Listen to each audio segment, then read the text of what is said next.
Hey. There it is. Hi, everybody. Welcome. Oh, wait, is my mic on? No. No, it is. It is? It is. We're on? Yeah. Oh, sweet. Oh, look at that. My microphone is on, but I was looking for the old camera placement. So I'm almost there. We almost got it figured out. Oh, we're getting used to it. I'm getting used to it. I had the microphone on, but I'm like going live, and then I'm like looking straight ahead. I'm like, wait, no, it's there now. It's not there. It's there. Not there. It's there. Where is the camera? It's like in Wayne's World. Camera 1, camera 2, camera, just.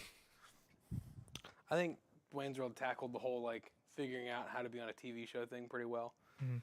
They're doing the 5, 4, 3, and then they're like, no, don't move your heads with the, anyways, Wayne's World, check it out. It's only, 32 years old. Yes. With very, very famous scenes. Yes, very famous scenes. Like the car. I was told by Jake I'm not allowed to advertise what I'm drinking anymore. No. But I just need y'all to know it's not a White Claw. For those of you that are new here, it is a Celsius. The white peach Celsius. I can't get enough of these things. Sparkling white peach edition? I don't know what that means, but I'll contact them to see what we can do. yeah, right on. Let's see. Today's been a very busy day here at the shop, so running around to get the show together today was quite interesting. For those of you who don't know, we filmed this live during shop hours here at Island Music Company in La Plata, Maryland.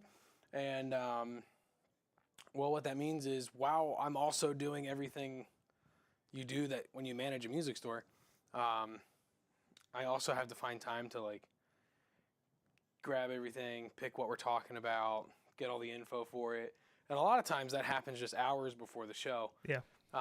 Just because we get so busy here every day with, the customers that are coming in when they want to buy, sell, or trade something.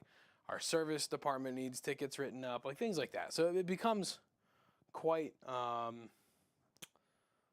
busy just running around, trying to get on your feet. And so sometimes, hustling back here to get this done. So I try to keep it, roughly to 20. If I hit 25, I'm like, oh, we got to finish because I got to go back out there and get stuff done. And I'm just here shoving things around and just trying to make sure we're good to go. Like, even as we're doing the show right now, I can think of like 4 more things I got to do before we leave here. I have like 3 as well. One of them is to make an event page. Okay. For a holiday string giveaway. Woo! On November 16th. Bring in a non-perishable food item. Something in a can usually is good. Food. Like soup is a good one. Canned food drives is very popular. Soup, vegetables, SpaghettiOs? SpaghettiOs. I love SpaghettiOs. Like, I don't know if that's a weird thing to hear a man in his 30s say, but I'm a fool for some SpaghettiOs, all right? Like, that's... Me too. I don't know what it is. There's just something about them, But let's get into the show. Let's start talking about guitars. That's what we're here for. Oh, really? To talk guitars. At some point, I'm going to go free roam and grab a couple drums because I can still do that. And now it's not just leaving a blank screen because Jake is down here in the corner talking to you. Up. Oh, you're up. Yep, I can't even see. There's a You used to be in the bottom, right? I at the very beginning, but then I was blocking stuff, and so I moved up top, so I'm out of the way. There we go. Actually, can we take that banner down? Because remember how we were talking about how busy we are, and sometimes we're prepping for the show What banner? Yeah. So today's episode's about Ibanez and Tama from the parent company Hoshino. I'm reading that banner, and I was like, wait a minute. That does not apply to today. That's my bad, folks. Sorry about that.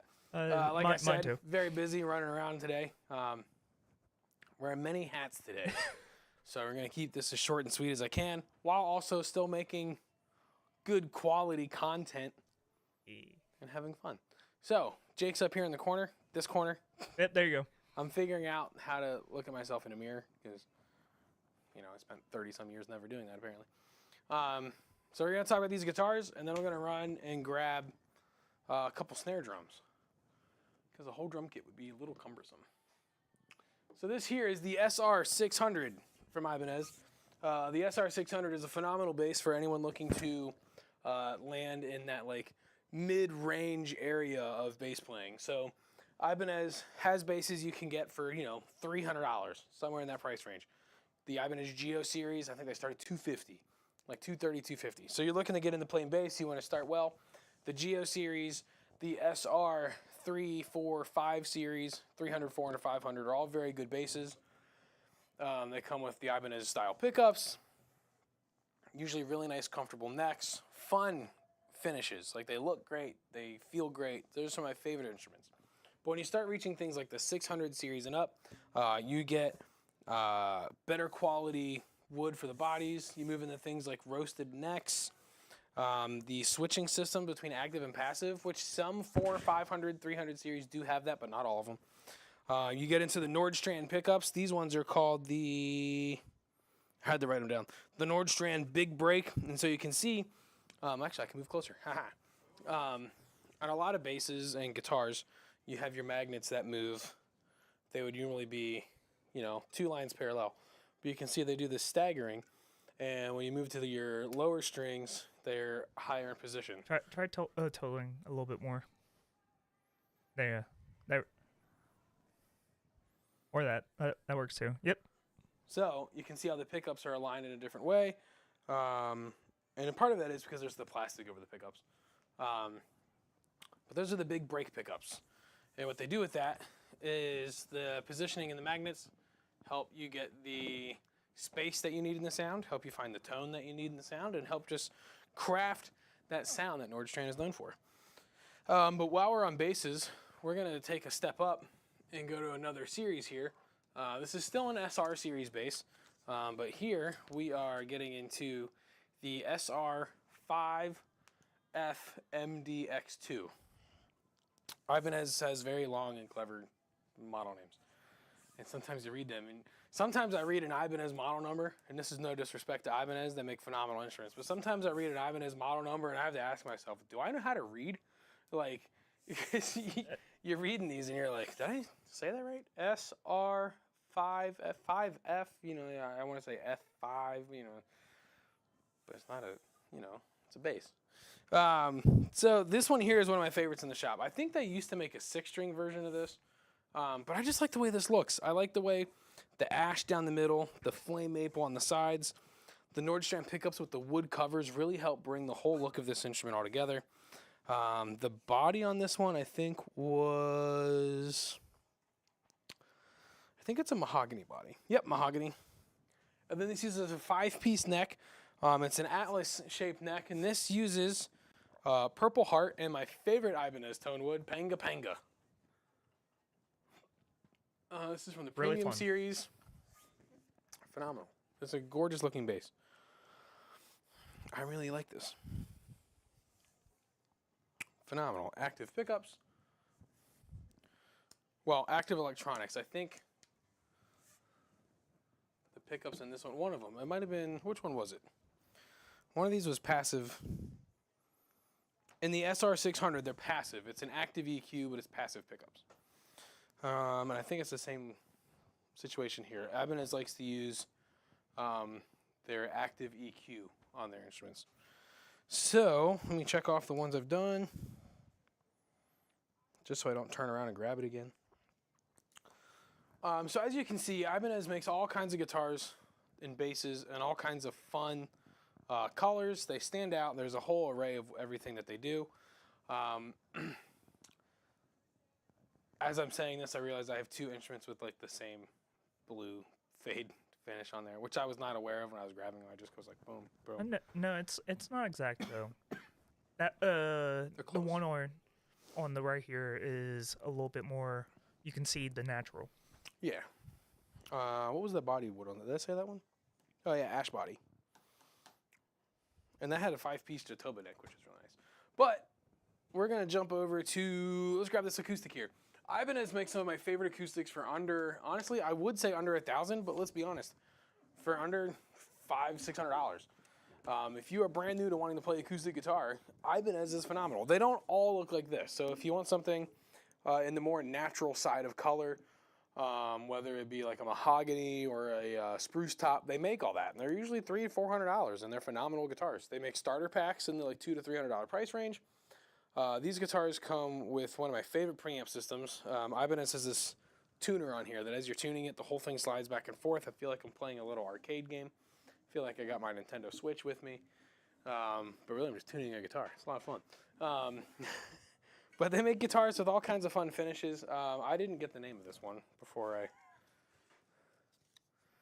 I know it's the AEG 70. That's the model of the guitar, but I didn't get the name of the finish. Purple something. Is it on? Do I have a tag for it here? Would it be in the tag? It should be. Purple Iris Burst. That's pretty cool. That's nice. And they do things like Dragon's Breath or something like this.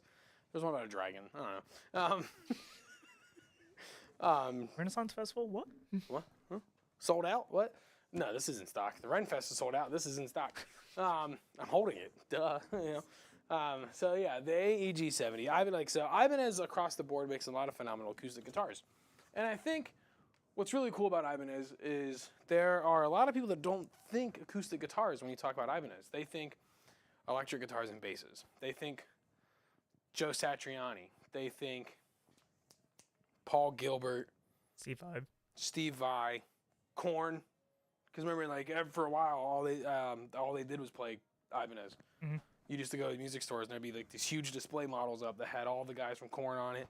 But now Brian Welsh has a signature ESP and LTD guitar. So yeah, there's so many artists when I go to look at. Ibanez has a ton of artists, and that's I've got 2 of them up here actually, artist models, 3 of them. And that's not even on purpose. I just grabbed 3 really cool Ibanez guitars, and they all have to be artist models. But that's what's really cool about Ibanez. I'm talking real fast. The Ibanez guitars, because they have such an array of endorsed artists on their roster, they have this huge catalog of guitars that are just out there. Mm-hmm. Everything from hollow bodies to Strat style to Tele style to acoustics. They have signature acoustics. They might. I don't think they do signature folk instruments. I don't think they're not in that realm. But as you can see behind me, yes, that's a banjo. And yes, it's an Ibanez banjo. This is the B300. This, in my opinion, is one of the best banjos you're going to find for under, I think it's under $600. $549.99. It's under $6. You know, $999.99 is under $1,000. $549.99 is under $6. It's one of the best banjos you're going to find in that price range because it's also one of the best banjos in that price range to have as much weight as it does, to have the nice closed resonated back. And Keith here, the owner of Island Music, when I started working here about 10 years ago, I was helping a customer with a banjo, and it's the first time I've ever even held a banjo, let alone tried to sell one to somebody. And Keith pulls me aside and he goes, you know what makes a good, you can tell a good banjo? How heavy it is, because that's the weight of the resonator ring inside the body, which helps that resonate, the resonating tone, the sustain, that helps with all that. But this also just really is a really, really cool inlay work on the fretboard. The armrest is really nice that goes over the body there. There's all kinds of woods that went into this. It's a walnut body, a Purple Heart fingerboard, an Okume neck, which is very similar to mahogany. I believe Okume, we talked about Ibanez several months back. Okume is like a Japanese mahogany, so to speak, as far as tone wood goes. But yeah, I thought that was a very interesting combination of tone woods that went into that banjo there. Let's see, check my notes here so I know what's next. We did the 70, we did the banjo. Next just happens to be all 3 signature models. So, let's go to the George Benson here. This is one of my favorites because this is something you wouldn't expect from Ibanez unless you're already a fan of Ibanez or just guitars in general and you have an idea of what they're known for.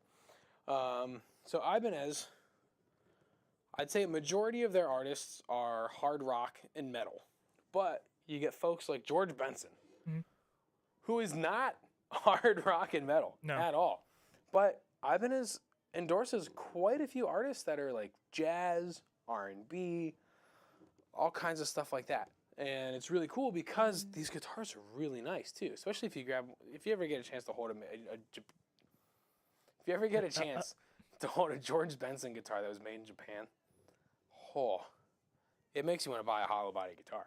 Hey, I've never owned a hollow body guitar, which is actually pretty surprising now that I say it. All the guitars I own and have owned in my life, I've never owned a hollow body. Yeah, that is surprising, actually. Time to change that. Bingo. I didn't say I really liked it. I just said I needed a hollow body. The George Benson hollow body here. This one has, so it's a special neck that they craft for the George Benson models called the GB neck. George Benson. It has, the neck is made out of Nayato. It has a walnut fretboard, spruce top, and a linden body, which is pretty similar to basswood. I posted a video not too long ago on our YouTube where I said basswood, and someone commented like, "What kind of wood did he say?" And I was like, "I said basswood. Let's not talk about it. It's basswood." Okay. Seems fishy to me. The door is that way. Okay. Well, actually, no, and these have these special Magic Touch mini humbuckers. These are great guitars. I really like them. I'm not buying it though. You have the special George Benson Rose logo inlay on the headstock. Phenomenal instrument. They do a great job with those. It's a great example of Ibanez doing something you wouldn't expect. It's a phenomenal piece. Let's see, moving on.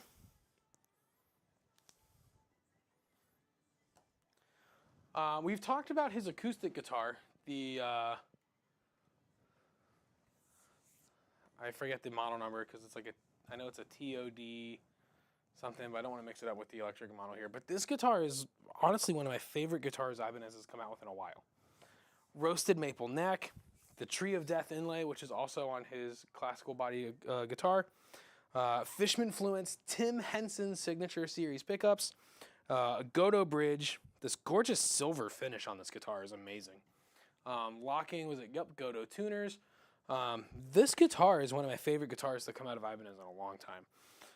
Everything about it. It's a basswood body, jumbo steel, stainless steel frets. It's an oval C-shaped neck. It's phenomenal. It's a gorgeous guitar, and it plays super well. If you're not familiar with the Fishman Fluence pickups, throw it away and buy a bass. I didn't see when that comment came up, so I don't know. That was. Are you talking about the George Benson? Yes. Oh. Well, good news for you, Zatoichi 444. Did I say that right? Sure. Ibanez also makes hollow body basses. So, problem solved. I can buy my hollow body bass from Ibanez. Just, throwing it out there. Okay. If you're not familiar with Tim Henson, look him up. He's a really cool guitar player. He's phenomenal. Polyphia is the name of his band. I always get it mixed up with Periphery. It's a common mistake, I feel like. Periphery, Polyphia. Bass, bass. Bass, bass. 6 to 1, half dozen the other. I know that's not what that means, but but these guitars are great. Check it out specifically to check out those pickups. Those are some of my favorite pickups. But it's also just a gorgeous guitar. Feels great, plays great. Fishman Fluence humbuckers are some of the best pickups that come out. They have different voicings all around. They're phenomenal. I can't say enough about them. We carry them here at the shop. Put them in your guitars. We can do a pickup swap at our repair shop. All right, we're going to our last guitar here, and this one has stood out to me for a while because there's so much about this guitar that I really like. First off is the old school, I need to get close so y'all can see this. The old school Ibanez logo. I'm going to figure out this camera. Okay. There you go. The old school Ibanez font in the headstock. This color is a very vibrant color. I didn't find the name. I should have looked up the name of the color. I should be doing that more, especially with companies like Ibanez, where they have such interesting and vibrant colors. I don't know why I don't look the names up more. The name is not on here. So, but this is the Yvette Young signature model. This guitar here also has locking Goto tuners, a Wilkinson bridge. What was the other thing I wrote down here that I thought was really cool? Oh, the Seymour Duncan 5.2. All three pickups are the Seymour Duncan 5.2s. It's a neck profile specifically for Yvette, so it's the YY neck. I think Yvette Young also, I think she might have a signature pedal out as well right now. I can't remember with who, but you know. But this guitar rips. It's such a fun guitar. Ivan has actually posted some pretty cool videos of her demoing and playing the guitar. It takes some getting used to as far as looking at the body shape and figuring it out. The knobs are in an interesting, peculiar spot there, but you know, it's her signature model. This is what she wants. It's what she's used to. It's a great guitar. It's clean. You can dial it in to be aggressive when you need it to be. The neck feels great. I love the old Ibanez logo that you find on some of the older models. Great selection. Great build. I'm very impressed with it. I like it quite a bit. Let's see. I think that's everything. Oh, I need to go grab snare drums. I got time for a couple snares. Let's see. I'll be right back, folks. Oh, I can still talk while I'm walking. Yeah. I was like, oh, I'll be right back, but no, I'm like right here. Let's see. Hi. Welcome to the Jake Show at the moment. That is all.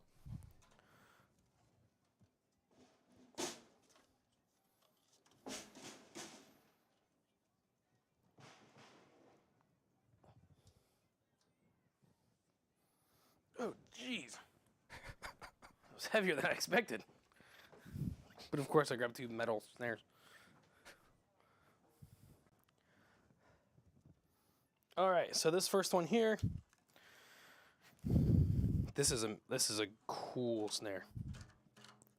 The PCP 147. Trying to find our tag on it. Where did we hang it up without a tag? We might have hung it up without a tag.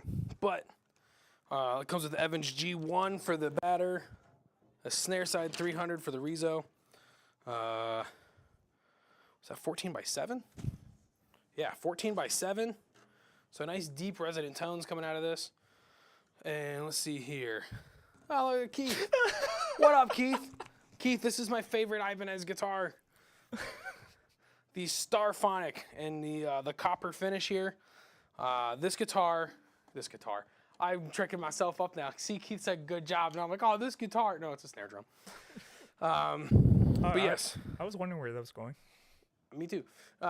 So if you're looking for snares that deliver high power, great sustainability, something that's going to cut through the mix. So whether you're playing out live, whether it's in a dive bar or a bigger, louder venue, a copper snare, whether you do copper, brass, steel, that's always going to give you that tone that just rips right through the mix. Something like that, if you're playing in a small enough room, you won't even need a microphone. That's just going to power through everything. And your sound techs are probably going to hate you for it. But that's the kind of snare that, you know, you could just can install it on my hollow body. There we go. Yes. Thank you. That's just what I needed. I'm going to put, imagine the tone. There'd be sustain and resonance for days. It's a banjo, but electric. Yeah. We'll make it a banjo. Yeah. I mean, it's already hollow, right? And it's basically the same kind of head. Basically right there. But that's one side of it, right? And we got that in very recently. We have a new snare drum display here in the store, so I really encourage y'all to come in and check it out. But that's going to give you the nice, high-pitched, articulate tone that you want to just be, not piercing, but to cut through the mix, to stand out. No one's going to miss it, right?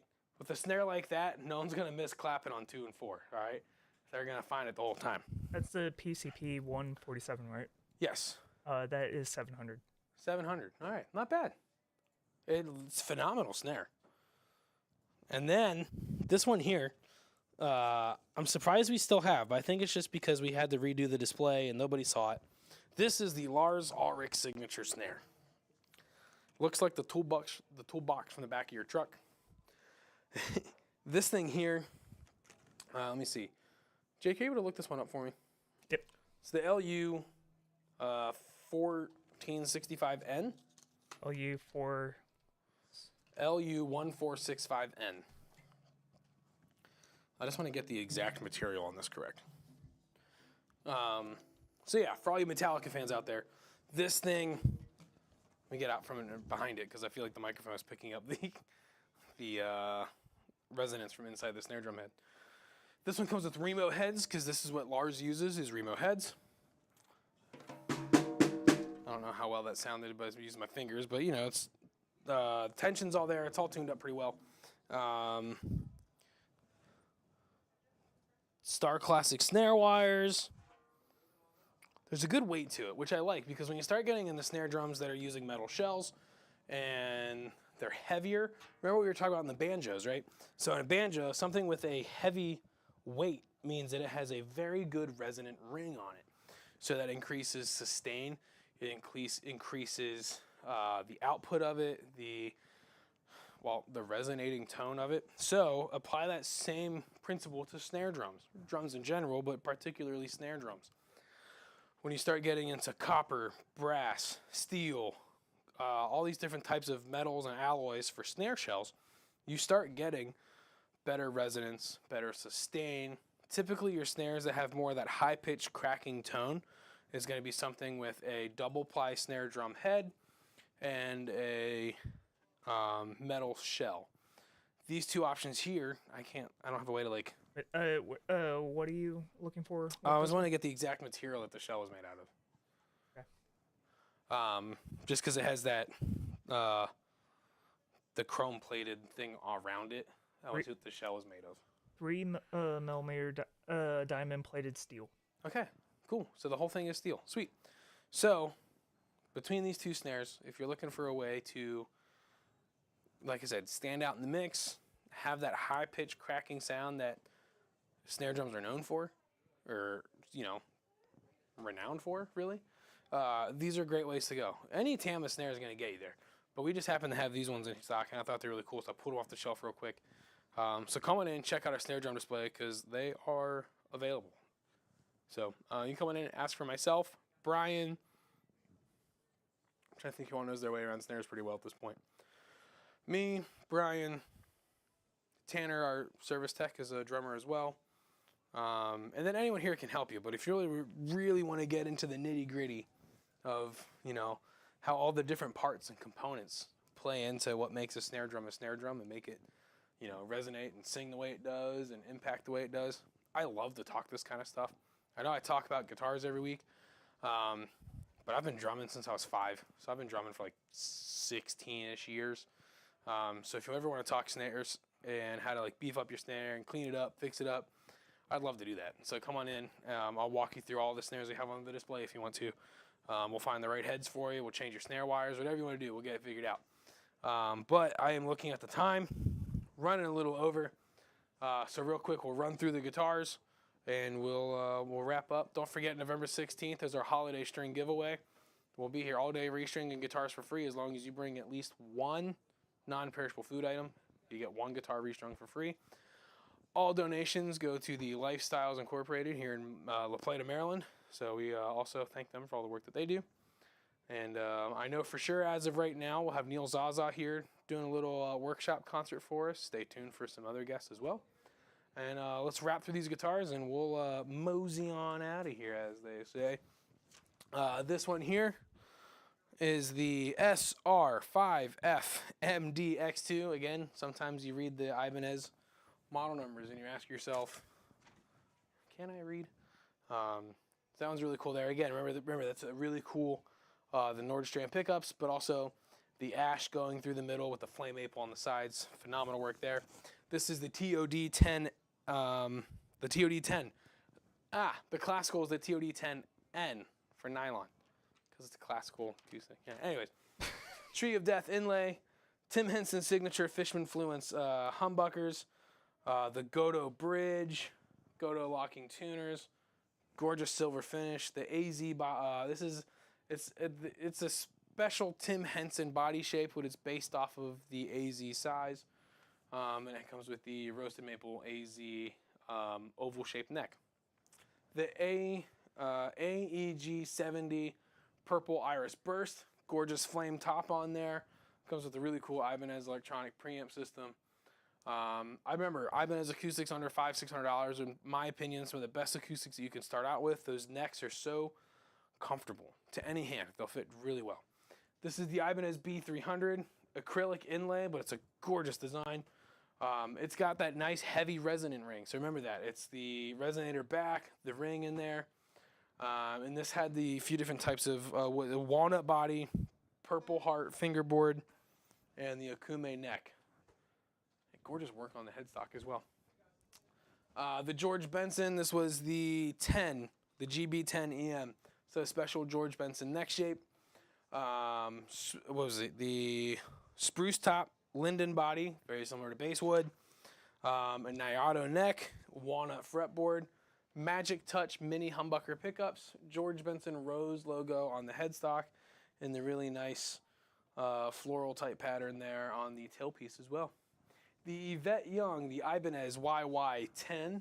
This guitar has the Seymour Duncan 5.2 pickups in all three positions, Wilkinson bridge, locking Godo tuners, this fun yellowish green sparkle color, reminds me of a Game Boy Advance I had in 4th grade.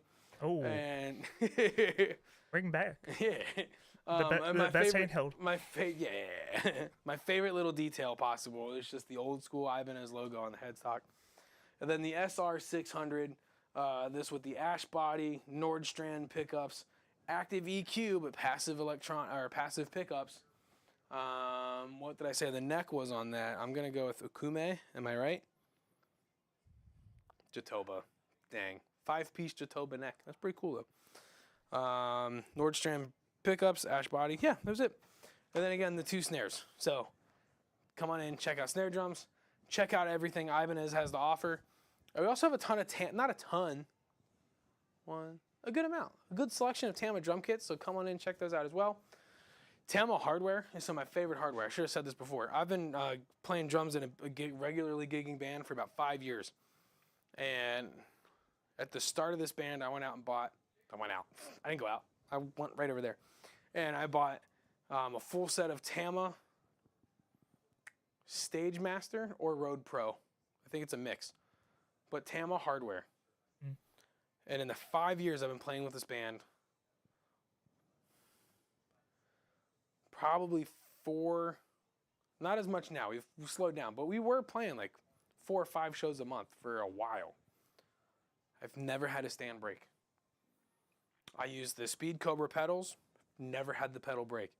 My hi-hat stand, people are always, the threads through on the center rod, the foot came disconnected, none of that. I've been using Tama hardware almost every weekend for 5 years, and I've never had to replace it. Not great for sales, but phenomenal for you, the drummer. If you need nice, strong, durable, reliable hardware, Tama hardware is the way to go. Yeah. I've never had an issue with it. I'm not saying others aren't good. I'm just saying I've been almost religiously using Tama for a long time now. I have no issues with it. Just throwing that out there. But that's it. That's all I got for you today. We're going to wrap up and do what we got to do to get out of here. But thanks for tuning in. Thanks for watching. Thanks for hanging out with us. We'll be back next Thursday, 5 o'clock, for Live at 5. My name's Jack. My name's Jake. And we'll catch you next time. See you.